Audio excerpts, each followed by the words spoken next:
What's up, guys, and welcome back to my reading journey. Hope you're all doing fine. And today we're going to continue with the letter 41 of Seneca's letter from Stoic on the God within us. So let's get started. You're doing an excellent thing, one which will be wholesome for you, if, as you write me, you are persisting in your effort to attain sound understanding. It is foolish to pray for this when you can acquire it from yourself. We do not need to uplift our hands towards heaven or to beg the keeper of a temple to let us approach his idol's ear, as if in this way our prayers were more likely to be heard. God is near you, he is with you, he is within you. This is what I mean, Lucius. A Holy Spirit indwells within us, one who marks our good and bad deeds and is our guardian. As we treat the Spirit, so we treated by it.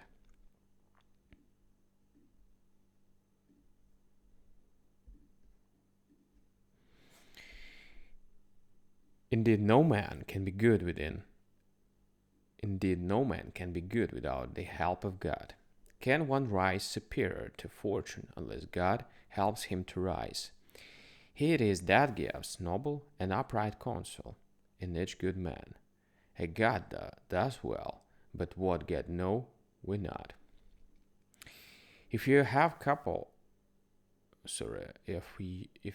if ever you have come upon a grove that is full of ancient trees, which have grown to as unusual height, shutting out a view of the sky by a veil of foliage and intertwining branches, then the loftiness of the forest, the seclusion of the spot, and your marvel at the thick, unbroken shade in the midst of the open spaces will prove to you the presence of deity.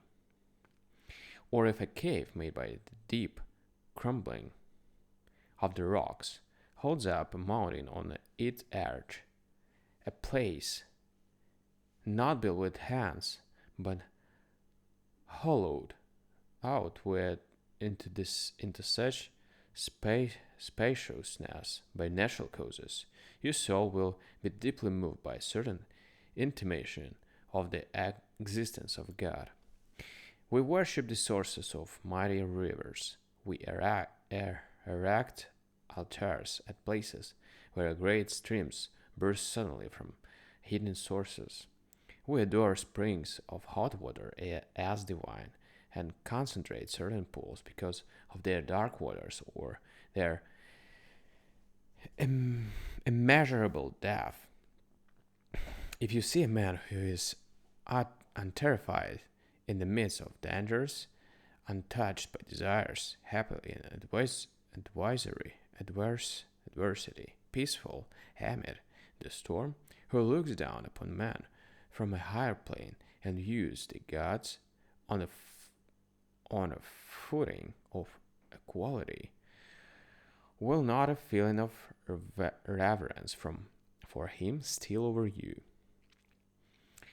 Will you not say, this quality is too great and too lofty to be regarded as resembling this petty body in which it dwells? A divine power has descended upon that man. When the soul rises superior to other souls, when it is under control, when it passes through every experience as if it were of small account, when it smiles at our fears and at our prayers, it is stirred by a force from heaven. A thing like this cannot stand upright unless it be propped by the divine. Therefore, a greater part of it abides in that place from whence it came down to earth, just as the rays of the sun do indeed touch the earth, but still abide at the source from which they are sent. Even so, the great and hollow soul, which has come down in order that we may have a nearer knowledge of divinity that does indeed associate with us, but still cleaves to its origin. On that source it depends. Thither it turns its gaze and strives to go, and it concerns itself with our doings only as a being superior to ourselves. Well then, as such a soul, one which is resplendent, with no external good, but only with its own. For what is more foolish than to praise in a man the qualities which come from without? And what is more insane than to marvel at characteristic which may at the next instant be passed onto someone else? A golden bee does not make a better horse. The lion with gliding mane, in process of being trained and forced by weariness to endure the decoration, is sent into the arena to quiet in quite a different way from the wild lion whose spirit is unbroken. The latter, indeed, bold in his attack as nature wished him to be, impressive because of his wild appearance, and it is his glory that none can look upon him without fear. He is favored in preference to the other lion than that languid and glided brood. No man ought to glory except in that which is his own. We praise the wine if it makes the shoots the theme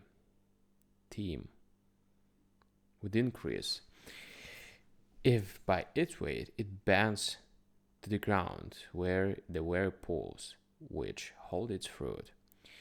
Would any man prefer to this wine from which golden grapes and golden leaves hang down? In wine the virtue